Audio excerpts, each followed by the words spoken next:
gimana caranya kita bisa duduk diam dan belajar kalau setiap kali kita jalan harus HP-an, naik tangga harus HP-an, naik eskalator harus HP-an, ngantri HP-an. Jadi dikit bosen langsung cari distraksi. Ya, kayak di buku Cal Newport, dia bilang salah satu kunci dari kesuksesan di zaman now itu adalah tingkat toleransi lu terhadap kebosanan. Banyak orang tuh membaca tuh sebagai pengganti aksi, bukan sebagai pemicu aksi. Gimana tuh? Jadi mereka tuh fokus membaca untuk menyelesaikan, bukan untuk memahami. Harus berani baca buku yang lu rasa bakal ngubah hidup lu dan juga bisa mengembangkan pikiran lu walaupun itu nggak populer.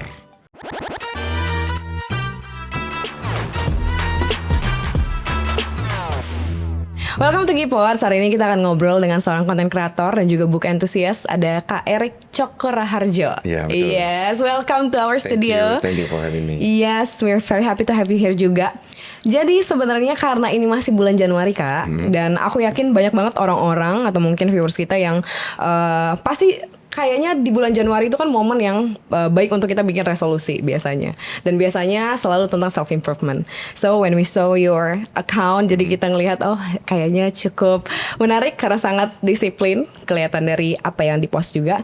So we wanna know about you more di sini. Oke. Tapi sebelum itu mungkin aku akan tanya kalau Kak Erik sendiri, what's your resolution untuk tahun ini? Dari buku dulu ya. Boleh.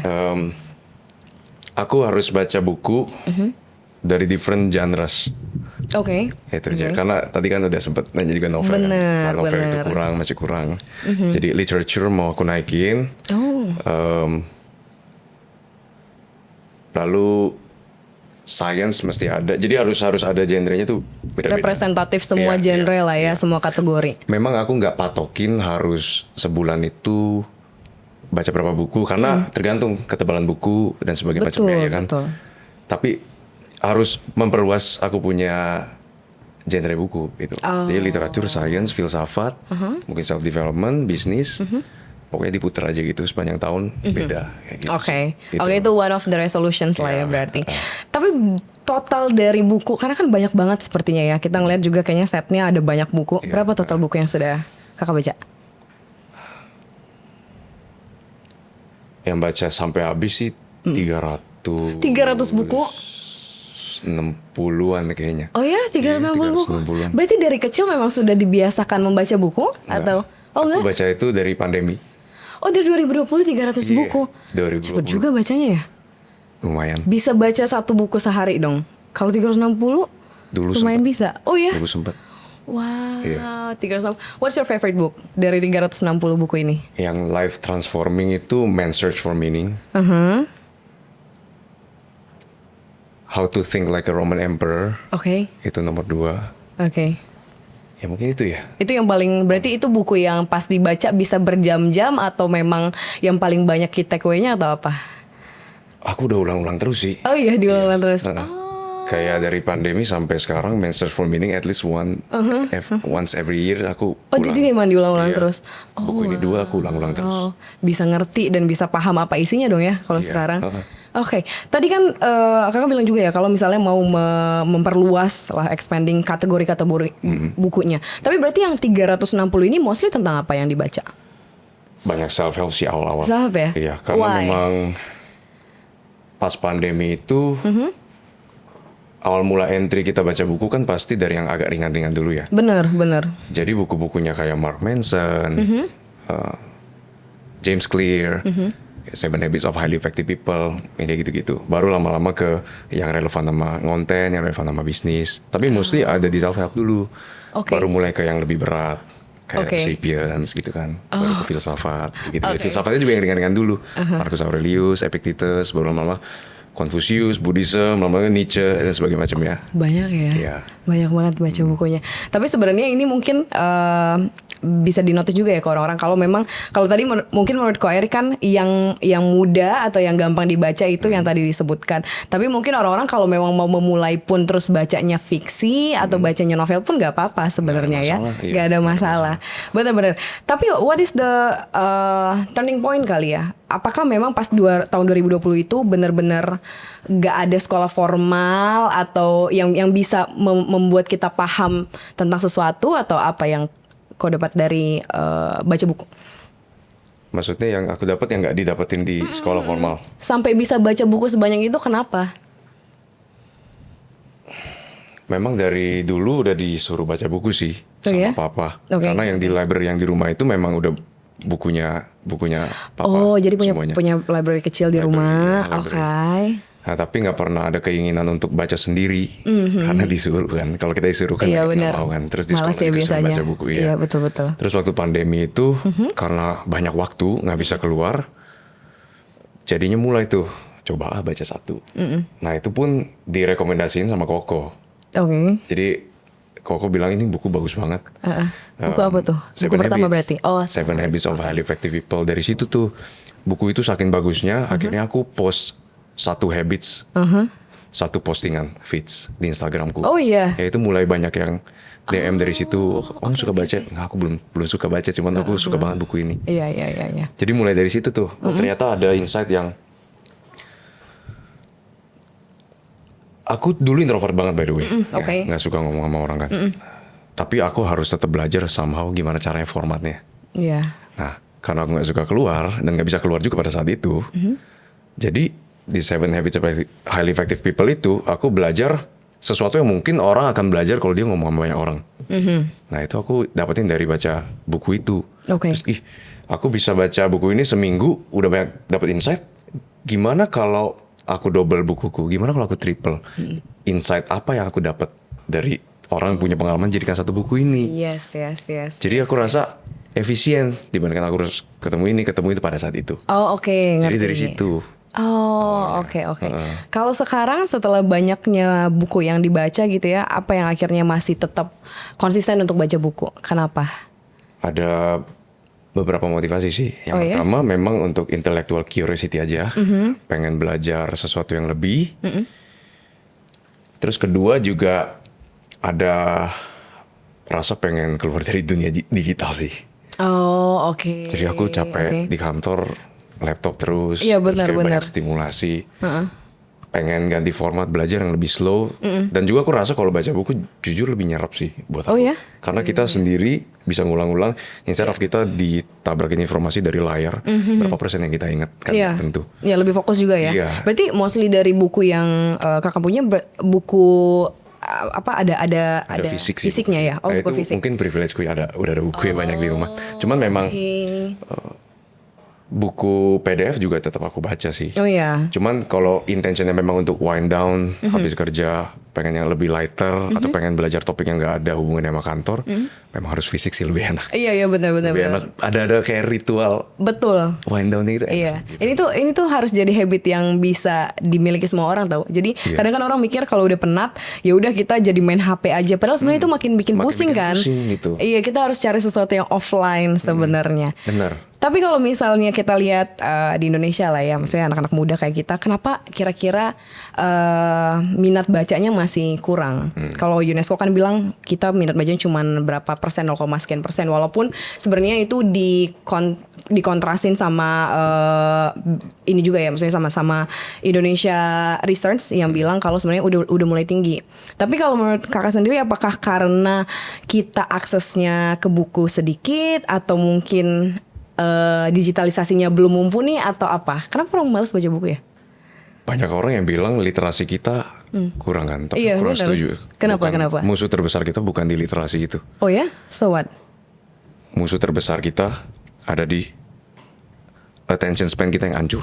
Iya benar. Attention span kita hancur. Jadi gimana caranya kita bisa duduk diam dan belajar kalau setiap kali kita jalan harus HP-an, naik tangga harus HP-an, naik eskalator harus HP-an, ngantri Harus buka HP, benar. Jadi dikit bosan langsung cari distraksi. Iya. Nah kalau aku lihat di kantor, kalau nggak orang makan nge-scroll gitu kan. Iya, nonton YouTube kadang. Iya, nonton YouTube kadang. Jadi ya kayak di buku Cal Newport Deep Work, dia bilang salah satu kunci dari kesuksesan di zaman now itu adalah tingkat toleransi lu terhadap kebosanan. Nah, jadi kita harus bisa duduk diam dengan our own thoughts kalau kita mau maju di Oke. zaman now. Iya benar. Jadi, again, attention span itu masalahnya. Bukan literasi atau kurangnya minat gitu. Karena ada yang lebih atraktif secara jangka pendek. Iya. Itu juga tuh poinnya. Karena banyak orang lebih mementingkan kesenangan semu dibandingkan masa depannya dengan membaca buku kan. Betul. Jadi ya itu sih jawabanku. Jadi emang penting banget sebenarnya baca buku. Iya. Berarti kan sekarang ada, kalau kita lihat Kak, ada banyak banget akun-akun yang bikin rangkuman buku. Ada banyak kan orang-orang yang bikin rangkuman buku. Apakah cukup kita mendengarkan rangkuman itu atau kita harus baca sendiri untuk paham? Kalau aku bisa agak sedikit kasar ya, aku ngomong kayak gini. Baca rangkuman itu kayak nonton orang balapan lari, baca buku kayak lari beneran. Oh, oke. Kita secara konsep mungkin ngerti dikit-dikit, tapi kedalamannya itu nggak benar-benar didapetin kalau kita baca sendiri. Iya, benar. Aku juga sering banget ditanyain sama orang, Bang, kayaknya bukunya keren, intinya apa? Iya, Intinya apa? Kasih tau aja lah. Bayangin, buku 400 halaman intinya apa? Nggak bisa Dan ditranslate. biasanya mintanya intinya cuma 1 paragraf, Iya, 2 paragraf. Iya. Nggak bisa. Kenapa orang tulis buku? Poinnya itu bukan untuk memberikan informasi doang sebenarnya. Dia pengen ada contoh, pengen ada studi, pengen ada pengalaman, pengen ada cerita dia sendiri yang dibungkus di satu prinsip ini. Sedangkan kalau kita rangkuman kita tahu satu prinsip ini, tapi kita nggak tahu konteksnya, cara kita apply-nya kapan, Betul. kayak gitu-gitu kan. Nah itu yang hilang kalau kita nggak baca buku sendiri itu, cuma baca rangkuman. Benar. Mungkin bisa baca rangkumannya kalau kita mau lihat yang menarik ya, maksudnya untuk gimana? Ya. Jadi itu bagus, poin yang bagus. Jadi gini, kalau misalkan kita ada problem dalam hidup, kita pengen menyelesaikan itu, pengen cari buku nih yang relevan kan. Nah itu baru kita lihat ringkasannya Iya, online, benar. lihat reviewnya, banyak direferensi orang-orang yang expert gak dan sebagainya macamnya. Yes. Nah kita udah dapat itu, udah baca ringkasannya, kayaknya oke nih kita baca buku aslinya, kayak gitu caranya. Jadi kalau ringkasan itu dipakai as a means to baca lebih dalam, itu yang cara yang benar menurutku. Atau untuk mengingatkan kita akan apa yang kita udah baca. Iya, benar Tapi juga. jangan berharap kalau baca ringkasan bakal ngerti isi bukunya sepenuhnya. Betul, dapat semua insight-nya nggak Iya, bisa kalau nggak bisa. kalau cuma nonton rangkumannya aja. benar. Oke, so berarti kalau misalnya kakak sendiri, apakah baca buku tadi kan sebenarnya nggak ada goalsnya berapa per bulan ya. Cuman pas awal-awal apakah memang di set misalnya 10 lembar per hari, 1 jam per hari baca buku atau enggak? Aku nggak pernah set kayak gitu. Oh ya? Iya. Jadi apa habit bacanya apa? Apakah emang di sela-sela waktu langsung baca atau gimana? Dulu awal-awal itu pokoknya ada waktu aku baca. Atau waktu baca buku? Iya. Nah kadang-kadang kalau udah masuk ke dunia buku itu udah nggak ingat waktu. Iya ya. Jadi kayak gitu kalau aku. Iya, gimana sih caranya biar bisa attach ke buku tuh gimana sih? Punya fokus. Emang Ke awal-awal buku? agak susah sih. Iya ya. Jadi kita harus Ngantuk, paksain gitu-gitu. diri. Awal-awal iya. Lama-lama kayak bayangin deh kalau kita harus kita pengen nge-gym. Kita pengen nge-gym. Kita paksain diri kita ke gym udah sampai. Terus kita diem. Nggak mungkin kan, gue udah sampai sini. Oh, bener. Jadi mau ngapain lagi ya? Lanjut gitu. Nah sama kalau misalkan udah baca sekian kalimat gitu, lama-kelamaan kayak penasaran terus akhirnya berapa lembar gitu sih. Oh iya. Kuncinya itu agak dipaksain awal-awalnya. Sama pas di aktivitas pengen baca buku itu, ya HP-nya disingkirin. Oh benar Iya, itu HP-nya juga disingkirin. penting itu. Soalnya Supaya fokus. iya, kalau enggak kita pengen attention span Iya kita kemana-mana, betul. balik lagi kan. Nanti notifikasi muncul sedikit aja kita langsung ke distraksi ya. Oh oke. Tapi kalau untuk orang yang mungkin baru baca buku, apakah mereka perlu set waktu sebenarnya? Menurutku iya. Oh iya ya. Most people ya. Oh berapa optimal? Idealnya berapa? Berapa jam sih sehari sebenarnya? Kalau mau baca buku gitu. Sebenarnya nggak ada patokan ya. Cuma let's say gini, bilang aja 10 menit. 10 menit aku harus. Jadi dalam waktu 10 menit itu nggak boleh ada distraksi dan itu benar-benar waktunya untuk baca. Iya. Nah tapi harus kasih tahu diri. Tapi 10 menit ini minimal ya. Jadi kalau misalkan lanjut gitu. Oh. Nah kalau aku rasa kayak misalkan adikku aku bilang kayak gitu. Rata-rata mereka baca, tahu-tahu mereka baca lebih dari 10 menit. Iya benar. Tapi yang penting adalah ada waktu dan bebas distraksi. Bebas distraksinya itu sebenarnya lebih kunci sih. Iya sebenarnya. Karena terlalu gampang duduk diam dibandingkan main HP nge-scroll tuh kayak jauh lebih gampang. Benar-benar. Nge-scroll jadi kayak Itu harus disingkirin dulu. Betul, biar senang baca bukunya ya. Iya benar. Tapi kalau misalnya ada orang yang kesulitan untuk fokus, nah apakah itu memang hanya karena distraksi atau mungkin mereka nggak ngerti? Kan kadang ada buku yang kerasanya berat banget ya untuk dibaca, jadi kita memang nggak punya minat baca bukunya. Itu berarti kita harus ganti bukunya atau gimana sebenarnya? Memang awal-awal baca buku harus yang agak lebih rendah. Lebih ringan. Iya. Gimana sih cara milih buku, Kak? Kalau pengen agak mudah, lihat kira-kira masalah apa yang dalam hidupku tuh ada terus. Misalkan ada orang susah ngomong, ada orang susah berteman, ada orang susah public speaking. Dan ini kan masalahnya ada beneran nih. Iya. Jadi kita bayangin kalau aku habis baca buku itu, aku pasti problemnya berkurang dalam hal spesifik tersebut. Jadi ada tujuannya tuh. Jadi udah ada tujuannya. Lalu cari buku ya kayak tadi internet ringkasan atau referensi. Iya, Ya misalkan susah public speaking, baca buku Talk Like That atau Charisma on The Charisma Myth gitu, atau social skillnya kurang, How to Win Friends and Influence People misalkan, itu kan agak lumayan mudah tuh. Atau Habits, Atomic Habits atau The Power of Habits kayak gitu kan. Nah itu kan buku-buku yang lumayan ringan dan praktikal. Jadi maksudnya adalah baca itu langsung tahu kira-kira harus ngapain. Oh. Jadi yang lebih praktikal dulu. Oke, cari yang lebih praktikal. Ya jangan langsung baca Madilog gitu atau Sapiens gitu.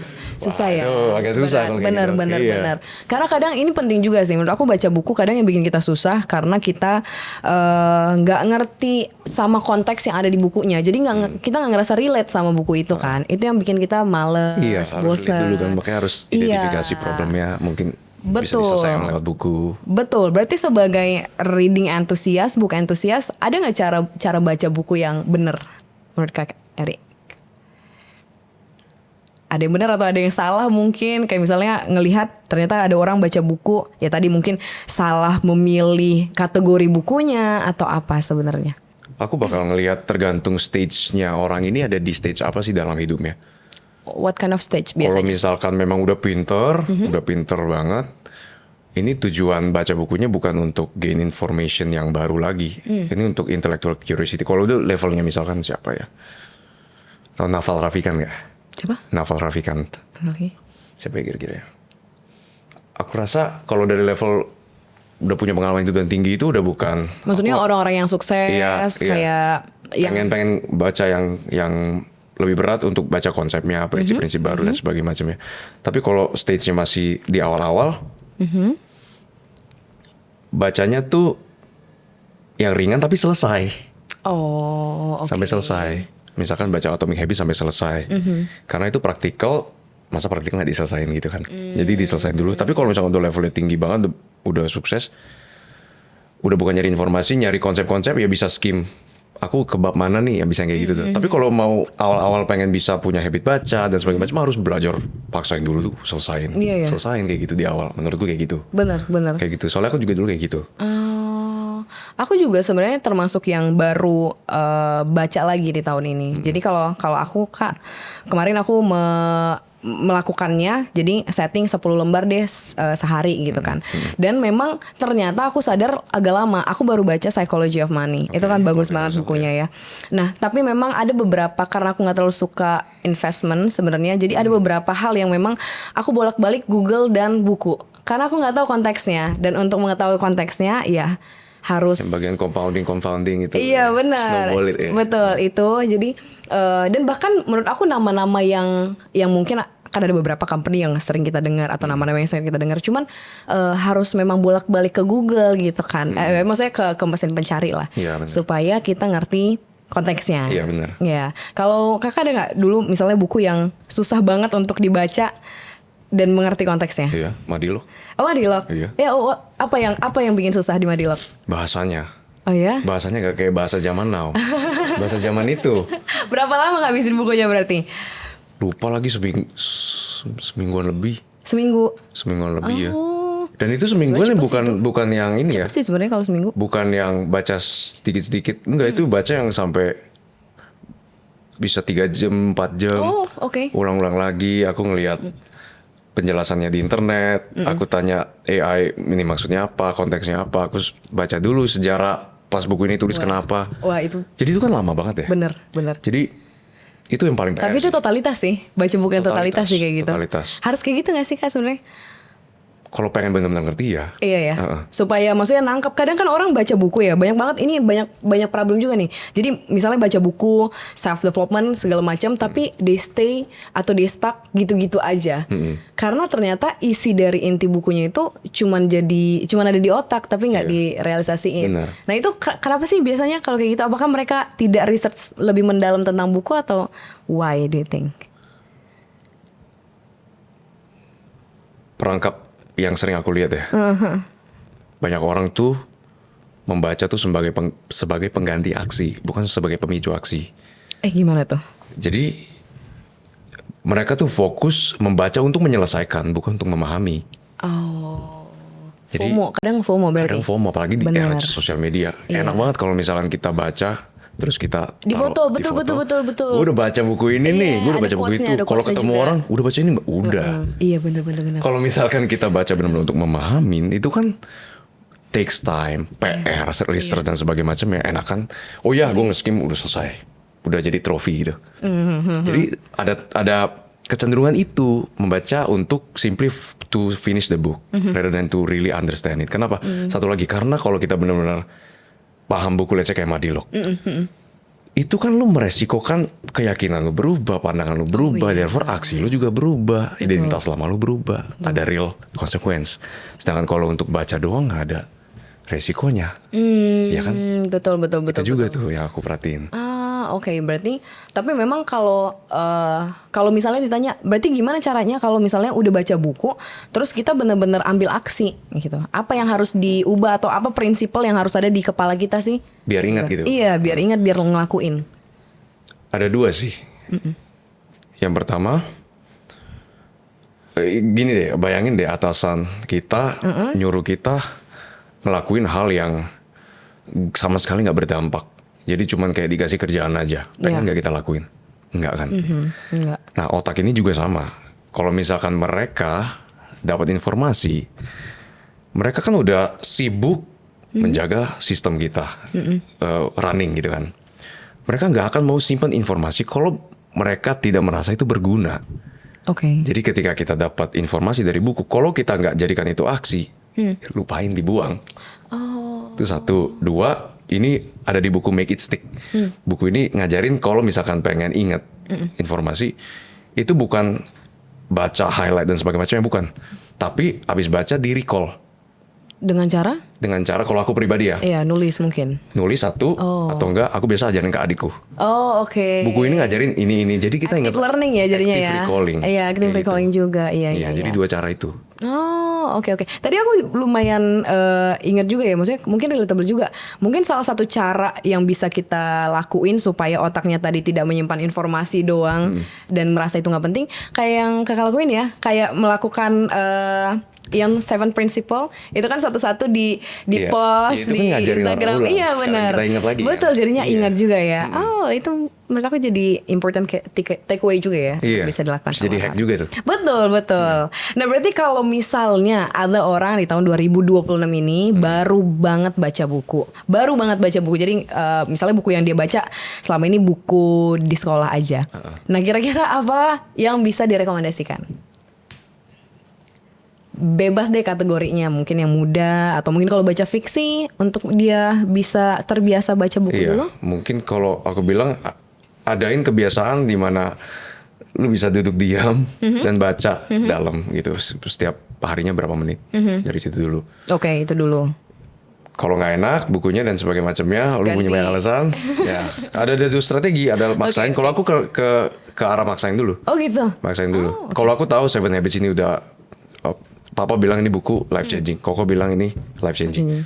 Aku percaya mereka, aku paksain selesai beneran life changing gitu. Oke. Nah kalau nggak sure, baru bisa ganti bukunya. Cuman aku nggak gitu suka yang ganti metodenya karena bisa terus-terusan ganti. Iya bener sih. Nggak ada disiplin. Jadi di satu. gampang juga kita Gampang. untuk ini ya mengganti. Jadi kalau kita ngelihat reels di Instagram nge-scroll sama ini versi bukunya lebih lama aja diganti bukunya. Betul. Sampai cari yang interesting. Betul. Kalau fisik lebih mahal lagi mungkin pengeluarannya jangan ya. Berarti kalau tadi kan baca fiksi juga apa enggak sebenarnya? Kalau sekarang Fiksi ada beberapa baca sih. fiksi. Oh, tapi sama nggak sih sebenarnya impact yang diberikan dari baca buku fiksi sama buku yang memang lebih berat kayak misalnya marketing yang kategorial gitu, sama nggak? Kalau buat filsafat hidup, memang fiksi itu kena banget. Oh ya? Kalau kayak Apa contohnya? Crime and Punishment atau Albert Camus, The Myth of Sisyphus atau The Stranger atau Das Buch Zarathustra Nietzsche gitu. Kalau berbentuk naratif itu otak kita kan lebih gampang mengingat cerita kan. Jadi memang kalau untuk menjalani hidup tuh cerita lebih oke sih. Cerita ya? Iya, cerita lebih oke. Lebih gampang diingat atau lebih Gampang diingat. Lebih gampang diingat aja Iya, sebenarnya. kalau kita ngalamin suatu hal dalam hidup, kita ingat karakter ini ada di situasi itu. Jadi gue bisa relate nih sama karakter itu. Oh ya itu lumayan relatable sih. Tapi kalau baca bukunya, apakah baca buku kan dari yang tadi dimention sebenarnya lebih banyak buku internasional ya itu ya. Nah bacanya buku berbahasa Inggris langsung atau yang sudah diterjemahkan ke Indonesia? Inggris langsung. Inggris langsung ya. Iya. Beda nggak kalau baca buku terjemahan? Beda. Iya, apa bedanya biasanya? Seven Habits aku pernah baca Indonesia Inggris.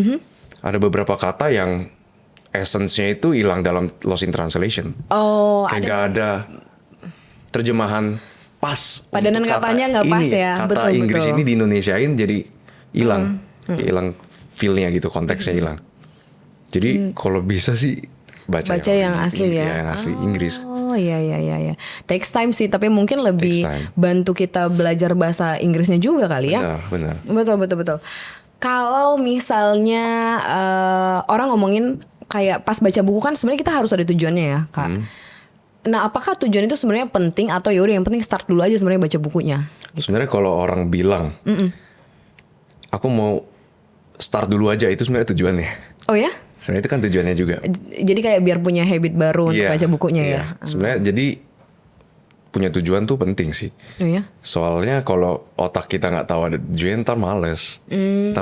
Tapi kalau aku tahu tujuannya apa, the why behind my action, itu kan akan lebih gampang kan. Jadi kayak gitu sih. Oke. Berarti ini kan udah lumayan banyak takeaway-nya. Berarti tadi kita kalau mau start baca buku, ya udah kita jauhkan diri dari distraksi, terus juga mulai baca bukunya, mulai paksain juga nggak apa-apa. Terus juga tapi ngomongin tentang kebiasaan ini kan berarti kan membangun kebiasaan membaca buku ataupun misalnya membangun kebiasaan yang lain. Kalau kan kita nggak bisa rely on motivation only ya. Iya. Ya kan kita pasti nanti akan aduh males deh kayaknya nggak di hari ini gitu, ada hari-hari tertentu. Apa kira-kira reminder mungkin di pikiran kita yang bisa bikin kita back on track lagi ke kebiasaan, kah baik itu nge-gym atau baca bukunya lagi. Saya prinsipnya sama ya di kegiatan apapun. Orang yang sukses itu pasti ada berada di atas perasaannya. Ya Oh, kan? oke. Maksudnya kalau kita bosen, kita capek, kita semangat, kita sedih, senang, dia ada di atasnya. Oke. Ya kan? Jadi hal itu juga berlaku pada baca buku sebenarnya. Kalau kita tahu tujuannya dan kita tahu apa yang pengen kita selesaikan dalam hidup, mau kita termotivasi atau enggak, kita ada tugas nih yang kita mau selesain. Oh, Kan kayak gitu kan. betul. Jadi remindernya adalah ingat tujuan akhir lu tuh apa. makanya penting untuk punya tujuan ya. Iya, tujuan itu penting. Kenapa? Saat lu ngerasain apapun ini, lu nggak goyang, berada di atas perasaannya lagi kan. Itu berlaku di setiap hal. Iya sih ya. Jadi setting goals supaya nanti pas kita males di tengah-tengah pasti kan ada aja hari kita males ya Benar. mungkin. Jadi kita ingat lagi goalsnya. Iya, jadi setting goals dan setting system. Oh. Biar kita mempunyai jembatan antara kita dan tujuan tersebut. Gimana cara setting sistemnya? Kalau misalnya ada orang yang baru memulai resolusi nih, baik itu baca buku atau apapun lah ya, yang improving themselves. Sistem apa yang kira-kira mempermudah kita untuk bisa konsisten? Jadi dalam buku Atomic Habits itu ada yang namanya implementation intention. Ya kan? Jadi kalau ada tujuan, kita udah tahu nih tujuan kita ini nih. Kita udah refleksikan ini yang kita mau. Yes. Nah, ada jembatan kan antara kita dan tujuan itu. Nah, setiap hari itu pakai implementation intention. Tiap hari aku lakukan apa, di mana, dan kapan. Jadi, misalkan besok aku akan baca, itu kan apanya. Waktunya, misalkan jam 8 malam. Iya. Di mana, misalkan di perpustakaan. Nah, itu tiap hari ada kayak gitunya. Biar lu nggak ngambang hari ini gue mau ngapain ya. Udah tahu. Kayak kita nge-gym udah punya program. Yes. Pernah kan kita ke gym kalau awal mau ngapain ya gue. Iya benar-benar. Nah kalau kayak gitu motivasi hilang. Karena nggak tahu mau ngapain, udah kelamaan mikir, energinya habis dimikir. Betul. Jadi biar kita nggak tempted by distraction lagi-lagi, kita udah tahu nih setiap hari ngapain. Oh, oke. Berarti mungkin cara praktikalnya ya udah setiap malam kita udah setting agenda untuk Udah hari setting besok agenda gitu untuk ya. hari besok, iya. Jadi kita nggak pusing juga di hari itu baru tahu mau ngapain. Iya. Dan juga reduce friksi ya. Iya Friksi itu penting banget. benar. Jadi jangan taruh buku lu di tempat yang susah di reach. Itu kan berlaku untuk habit buruk ya justru. Benar. Jadi kayak misalkan dulu aku awal-awal di laptop sebenarnya ada buku pasti. Oh, ada iya. stabilo ya. Oh. Jadi kalau gue lagi agak bosen langsung ambil. Oh, harus dibaca ya. Iya, harus Biasanya dibaca. ada yang kayak gitu Kak. Kalau misalnya di kantor-kantor ada buku, tapi biasanya tempat mouse. Jadi nggak dibaca bukunya. Itu nggak boleh ya teman-teman, nggak boleh ya berarti ya kalau kayak gitu ya. Jadi memang buku di dekat kita supaya kita bisa lebih gampang. Iya, lebih gampang. Baca bukunya. I see. Nah kalau sekarang mungkin rekomendasi ya sebagai orang yang baca buku, kira-kira kalau untuk anak-anak muda lah yang dengan berbagai isu yang kita hadapi, apa kira-kira buku yang bisa menolong kita? Ada mungkin 3 rekomendasi buku yang menolong kita, baik itu segi mindset atau apapun. Oke. Buat anak muda ya. Anak muda. Anak muda ini kan cenderung menghadapi yang namanya existential crisis ya. Iya lagi. Iya kan? Banyak banget itu. Jadi aku bakal bilang buku pertama itu Man's Search for Meaning. Oke, Man's Karena ngajarin kita bagaimana membuat makna untuk bertahan hidup dalam kondisi yang buruk banget. Di buku itu kan concentration camp kan. Jadi itu buku pertama. Oke. Buku kedua biar lebih mudah diingat prinsipnya Seven Habits of Highly Effective People, balik lagi. Oke. Aku bakal tetap rekomendasikan itu. Favorit book kayaknya itu ya. Iya, soalnya itu pertama yang benar-benar mengubah hidupku. Oke. Gitu. Oke. Nah, 3 itu buku yang lebih biografi. Oke. Aku bakal ngomong bukunya David Goggins, di atlet. Kenapa? Suffer abusive relationship sama papanya, rasisme dan sebagainya macamnya, punya penyakit dan sebagainya macamnya, tapi dia bisa jadi atlet gitu, atlet maraton. Jadi David Goggins Can't Hurt Me judul bukunya. Oke. Jadi buku itu mantep banget. Oke, nanti kita bisa save ini ya untuk bisa dibaca juga. Iya. Ini rekomendasi bagus nih.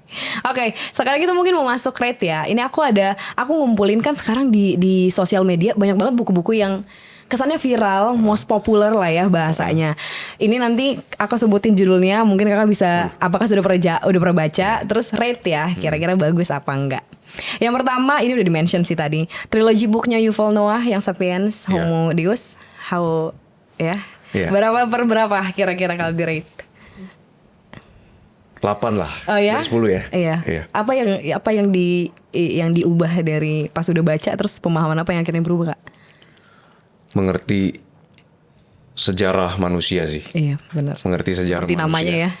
Kan nama bukunya juga itu ya. Iya, sejarah manusia, dan Homo Deus juga masa depan yang dia proyeksikan dari Betul. data yang Iya. diinterpretasikan ke algoritma. Ya mungkin agak kontroversial ya, cuma menurutku sangat-sangat menarik, sangat-sangat futuristik. Yes, ya. betul. Berarti tiga-tiganya udah baca sama Udah yang baca. satu lagi kan yang 21st. Iya, itu kan pelajaran apa lesson. yang kita Iya, dapatkan benar. dari sejarah ini so far. Jadi aku rekomendasiin banget. Oh iya ya, masih rekomendasiin. Ini ini ya apa? Aku betul. tahu banyak kontroversi karena background penulisnya dan political viewsnya. Iya. Jadi kita jangan fokus di situ dulu deh. Jadi kita baca sebagai pembaca aja, jangan ngelihat Isinya tanpa jangan- melihat iya, tanpa background background. penulisnya. Karena banyak yang kalau aku bilang buku itu, tapi kan orangnya. Iya. Tapi bukunya bagus. Bukunya bagus. Tapi itu juga salah satu concern orang buat baca buku kali ya. Maksudnya kalau misalnya penulisnya agak kontroversial, kadang agak ini juga ya membingungkan untuk dibaca. Fun fact, kalau di kampus aku dulu, jadi ada masanya semua orang laki-laki di salah satu fakultas akan bawa buku Homo Sapiens dan bawa tote bag-nya. Jadi itu kayak ikonik di salah satu kampus. Menarik juga. Betul. Gak tahu sekarang apakah masih ada di kampus apa enggak ya.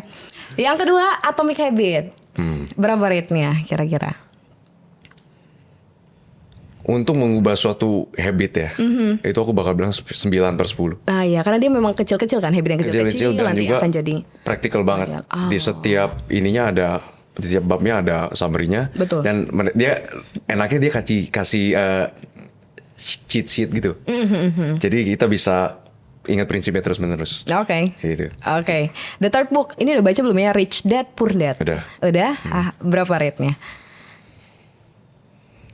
Aku kasih 7 aja deh. 7 kenapa tuh? Kalau lebih rendah dari yang Karena lain? nggak semua orang bisa mengikuti advice itu menurut aku. Karena cara dia memandang sekolah, aku kurang setuju. Cara dia memandang debt, hutang juga aku kadang-kadang kurang setuju.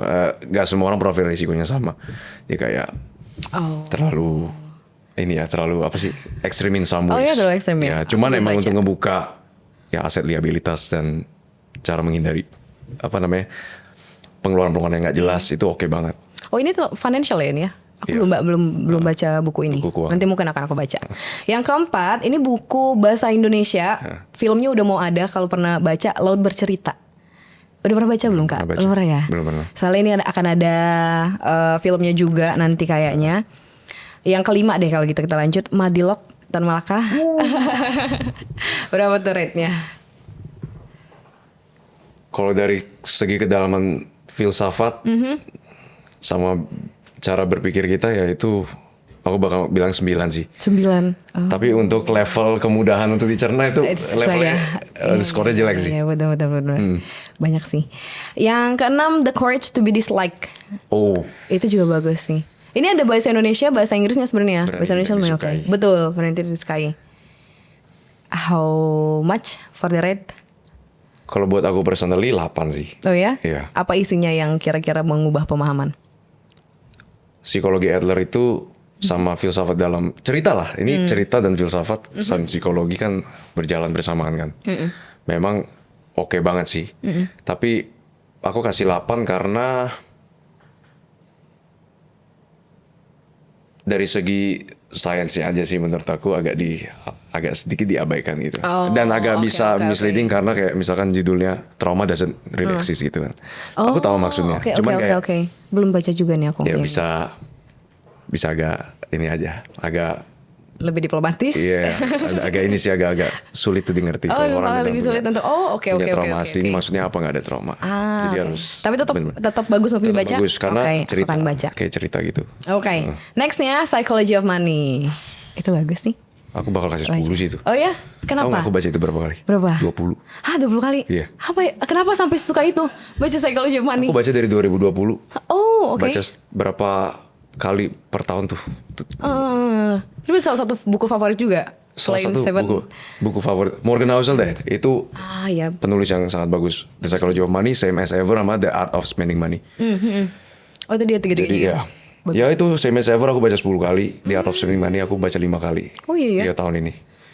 Aku suka bagus banget, lagi. bijaksana banget. Bener bagus nih. Bukan tipe yang kayak apa namanya toxic positivity atau bukan tipe Iya, yang iya. ajarin kayak cepet. Dia lebih benar-benar bijaksana, ngajarin tentang finance dan psikologi manusia kan. Iya psikologinya oke sih. Psikologinya Karena kan. nggak kayak di tengah gempuran kayak ya udah duit terus kita di humblein gitu loh dengan Iya. baca buku ini. Karena dia bilang itu lebih ke seni kan.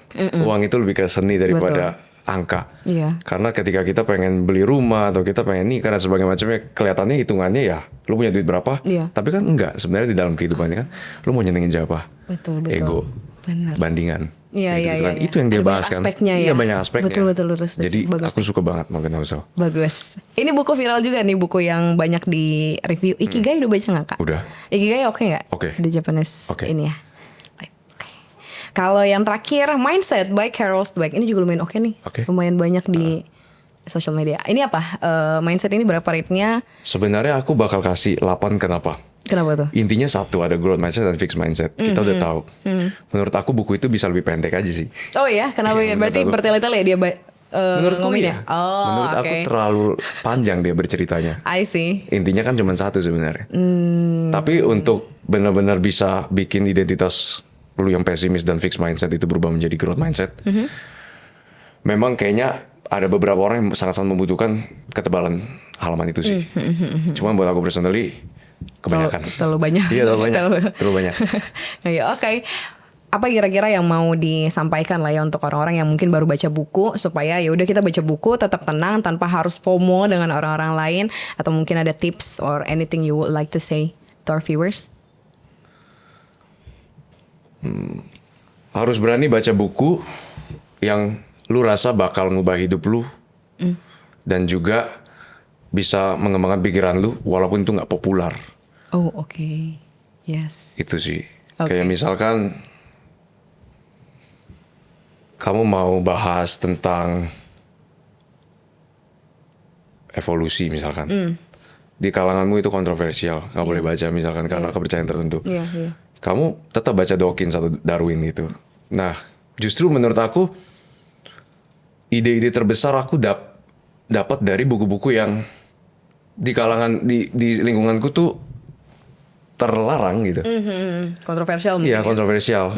Karena dari itu aku bisa benar-benar menjadi pemikir yang lebih independen dari segi keberanian dan juga bisa menilai sendiri sih. Karena kan kita sendiri. Kalau yang lainnya nggak baca, nggak mau baca, nggak boleh baca, nggak ada teman berdiskusi. Terpaksa kita cerna sendiri. Kita cari orang yang udah pernah baca, which is dikit, kayak gitu kan. Jadi itu sih. Nah. Jangan takut baca apapun. Tapi ini bagus. Harus berani. Iya, iya, iya. Mungkin bisa dilakukan ya. Iya. Mencari buku-buku yang tidak populer. Iya. Oke, thank you so much Kak sudah sharing. Semoga semakin banyak buku-bukunya yang dibaca bisa sharing ke kita juga. Terima kasih, Oke, terima kasih thank juga you. teman-teman. Sampai ketemu di episode selanjutnya.